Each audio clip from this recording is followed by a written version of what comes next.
തിരുവനന്തപുരം പാലോട് പടക്ക നിർമ്മാണശാലയ്ക്ക് തീപിടിച്ചു. ഒരാൾക്ക് ഗുരുതരമായി പരിക്കേറ്റു. പാലോട് സ്വദേശി ഷിബുവിനാണ് പരിക്കേറ്റത്. ഷിബു തന്നെയാണ് ഈ പടക്ക നിർമ്മാണശാലയുടെ ഉടമസ്ഥൻ എന്നതാണ് വിവരം. മിഥുൻ ആണ് വാർത്തയുടെ വിശദാംശങ്ങളുമായി ചേരുന്നത്. മിഥുൻ, ഇത് നിയമങ്ങൾ പാലിച്ചുകൊണ്ട് തന്നെ കൃത്യമായി ലൈസൻസ് ഉള്ള നിർമ്മാണശാലയായിരുന്നു. പ്രത്യേകിച്ച് പരിസര പ്രദേശങ്ങളിലൊന്നും വീടുകളില്ല എന്നുള്ളതാണല്ലോ മനസ്സിലാക്കുന്നത്. സാധാരണ ഈ പടക്ക നിർമ്മാണശാലകളൊക്കെ അത്തരത്തിലാണ് പ്രവർത്തിക്കുകയും ചെയ്യുന്നത്. അപ്പോൾ ഏതെങ്കിലും തരത്തിലുള്ള നിയമലംഘനം നടന്നിട്ടുണ്ടോ?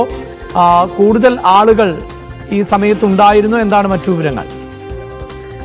അഭിലാഷ്, 10 മണിയോടുകൂടിയാണ് ഈ അപകടം ഉണ്ടാകുന്നത്. ആ സമയത്ത് കടയുടെ നിർമ്മാണശാലയുടെ ഉടമ കൂടിയായിട്ടുള്ള ഷിബു മാത്രമാണ് അകത്തുണ്ടായിരുന്നതെന്നാണ് അറിയാൻ സാധിക്കുന്നത്. അവിടെ നിന്ന് അതിനുശേഷം നാട്ടുകാരെത്തിയാണ് ഈ അപകടം നടന്ന സ്ഥലത്ത് തീ അണയ്ക്കാനുള്ള ശ്രമം നടത്തുകയും ചെയ്തത്. തുടർന്ന് വാർഡ് കൗൺസിലർ അടക്കമുള്ളവർ പറയുന്ന കാര്യം വെച്ച് മനസ്സിലാക്കാൻ സാധിക്കുന്നത്, അതായത് അളവിൽ കൂടുതൽ ഈ പടക്കം നിർമ്മിക്കുന്നതിന് വേണ്ടിയുള്ള പൗഡർ സൂക്ഷിച്ചിരുന്നു. കാരണം നമുക്കറിയാം, ഈ ഒരു പാലോട്, നന്ദിയോട്, ഒപ്പം തന്നെ പച്ച അടക്കമുള്ള പ്രദേശങ്ങളിൽ ഇത്തരത്തിൽ വ്യാപകമായി കുടിൽ വ്യവസായം പോലെയാണ് ഇങ്ങനെ പടക്കം നിർമ്മാണ ശാലകളുള്ളത്. അവിടെ ഓരോ വീട്ടിലും വിധത്തിൽ പടക്കം നിർമ്മിച്ച് നൽകുന്ന മേഖല കൂടിയാണ്. അതുകൊണ്ടാണ് അവർ കഴിഞ്ഞു പോവുകയും ചെയ്യുന്ന തരത്തിൽ നിരവധി കടകളും പ്രവർത്തിക്കുന്ന മേഖല കൂടിയാണ്. പക്ഷേ നിർമ്മാണശാലകൾ സ്വാഭാവികമായും അഭിലാഷ് സൂചിപ്പിച്ചതുപോലെ തന്നെ ഇത്തരത്തിൽ റബ്ബർ ഗാർഡുകൾ അടക്കമോ അല്ലെങ്കിൽ മറ്റ് സ്ഥാപനങ്ങളോ അല്ലെങ്കിൽ വീടുകളോ ഒന്നും ഇല്ലാത്ത ഇടങ്ങളിലാണ് ഇത്തരത്തിൽ നിർമ്മാണശാലകൾ പ്രവർത്തിക്കുകയും ചെയ്യുന്നത്. ഇതുപോലെ പല നിർമ്മാണശാലകളും ഉണ്ട്.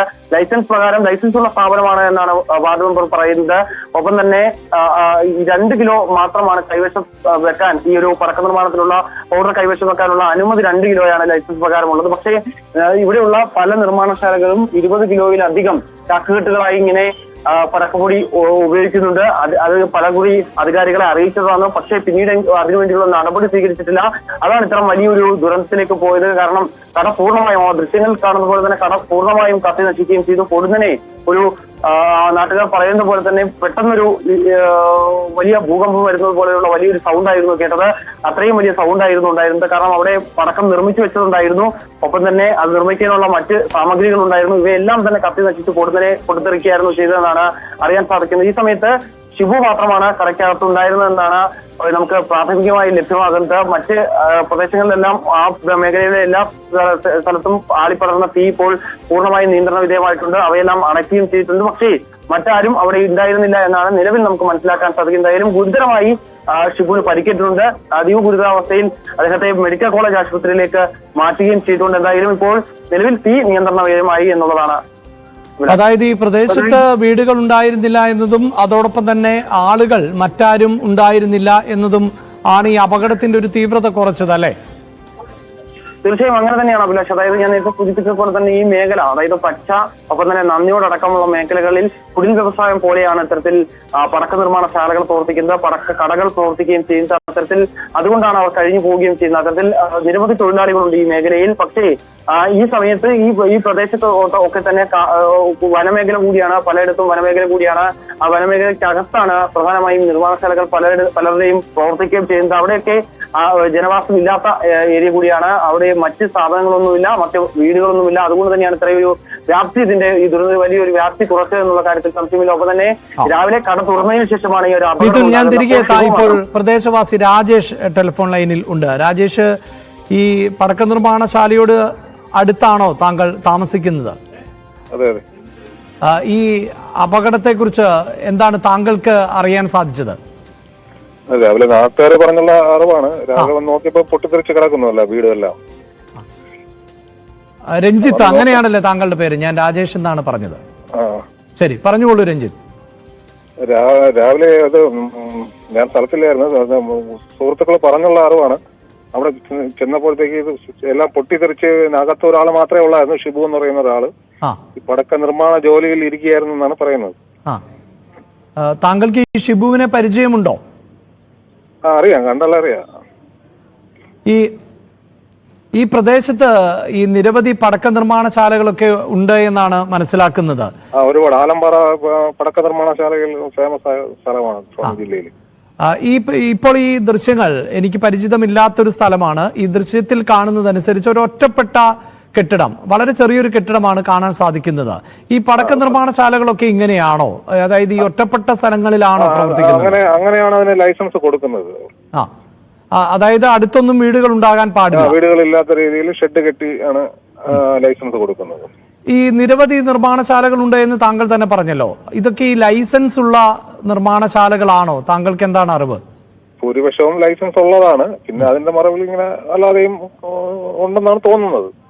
അതായത് ഇപ്പോൾ ഈ ഒരു ലൈസൻസ് നേടിയ ആൾ തന്നെ നിരവധി ട്രിവാൻഡ്രം ജില്ലയിൽ നിരവധി ലൈസൻസ് ഉള്ള പടക്ക നിർമ്മാണശാലകളുള്ള ഒരു പ്രദേശമാണ് ഈ ആലമ്പാറ, നന്ദിയോട് ആലമ്പാറ. ഇതിലെ ജീവനക്കാർ ഈ പ്രദേശവാസികളാണോ അതോ പുറത്തു നിന്നൊക്കെ വരുന്ന ആളുകളാണോ ജീവനക്കാർ? അല്ലല്ല, ഒരുപാട് സമാനമായ ഒരുപാട് പൊട്ടിത്തെറികൾ ഇവിടെ തന്നെ ഉണ്ടായിട്ടുണ്ട്. ഈ പരിസര പ്രദേശങ്ങളിൽ തന്നെ സമാനമായ പൊട്ടിത്തെറികൾ ഒരുപാട് എണ്ണം ഉണ്ടായിട്ടുണ്ട്. ഇവിടെ ഈ ജോലി ചെയ്യുന്നവരൊക്കെ 2-3 വർഷം മുമ്പ് ഇത് സമാനമായി 2 പേര് മരിക്കുക എന്നൊരു സംഭവം ഇതിന്റെ അടുത്ത് തന്നെ ഉണ്ടായിട്ടുണ്ട്. ഈ ഷിബു പ്രദേശവാസിയാണോ? അവിടെയുള്ള ആളാണോ അതോ പുറത്തു നിന്ന്? പ്രദേശവാസിയാണ്. ഇപ്പോൾ മനസ്സിലാക്കാൻ സാധിക്കുന്നത് രാവിലെ 10 മണിയോട് കൂടിയാണ് ഈ പൊട്ടിത്തെറി ഉണ്ടായത്. ആ സമയത്ത് മറ്റു ജീവനക്കാർ ഉണ്ടായിരുന്നില്ല എന്നാണ്. ജീവനക്കാരും എത്തിയിട്ടില്ലായിരുന്നു. ഈ താങ്കളോട് പറഞ്ഞ സുഹൃത്തുക്കൾ എന്താണ്? ഈ ഷിബുവിന്റെ ഒരു ആരോഗ്യനില അത് ഗുരുതരമാണ് എന്നാണ്. ഇവിടുന്ന് കൊണ്ടുപോകുമ്പോൾ അതീവ ഗുരുതരമായിരുന്നു. അതെ അല്ലേ? ഒപ്പം ഇവിടുത്തെ ഈ ഒരുപാട് പടക്ക നിർമ്മാണശാലകൾ ഉള്ളത് കൊണ്ട് തന്നെ ആ പ്രദേശത്തുള്ളവരാണോ ഈ പടക്ക നിർമ്മാണശാലകളിൽ ജോലിക്കൊക്കെ എത്തുന്നത് അതെയോ പുറത്തു നിന്നുള്ള? കൂടുതലും സ്ത്രീകളാണ് കൂടുതലും അവിടെ ജോലി ചെയ്യുന്നത്. പടക്ക നിർമ്മാണശാലയിൽ പ്രദേശത്തെ സ്ത്രീകളാണ് സ്ത്രീകളാണ് കൂടുതലും ജോലി ചെയ്യുന്നത്.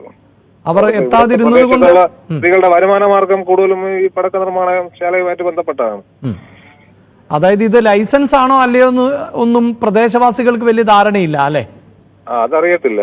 ഇത് ആർക്ക് ലൈസൻസ് ഉണ്ടോ ഇല്ലേ എന്നൊന്നും അറിയത്തില്ല. പിന്നെ ദീപാവലിയൊക്കെ ആകുമ്പോഴത്തേക്ക് ഒരുപാട് ഈ വിൽപ്പന ലൈസൻസ് ഒക്കെ ഒരുപാട് കൊടുക്കുന്നുണ്ട് ഇവിടെ. അപ്പോഴത്തേക്ക് ഇവിടെ ദീപാവലി ഒരു മാസം ഭയങ്കരമായ ഒരു ജനത്തിരക്ക്, ട്രാഫിക്കുമായി ജനത്തിരക്കും ഒക്കെ ഉള്ള ഒരു പ്രദേശമാണ് അവിടെ. അതെ. ഇതിന്റെ പുറകെ ഒരുപാട് പേര് ജോലി ചെയ്യുന്നത് ഉപജീവന മാർഗമൊക്കെ ഇതാണ് ഇവിടുത്തെ ആലമ്പാറ എന്ന പ്രദേശത്തെ ആൾക്കാരുടെ.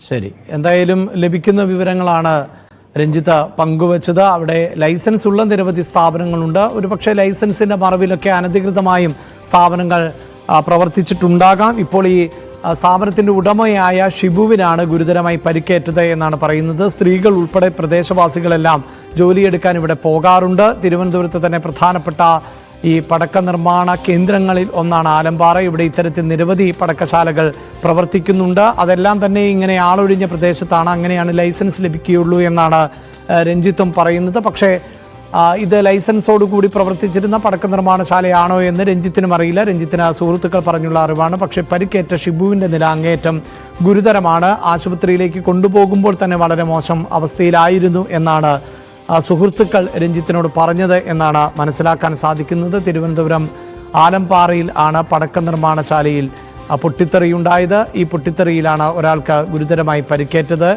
പാലോടിന് സമീപം ആണ് ഈ പടക്ക നിർമ്മാണശാല പ്രവർത്തിക്കുന്നത്.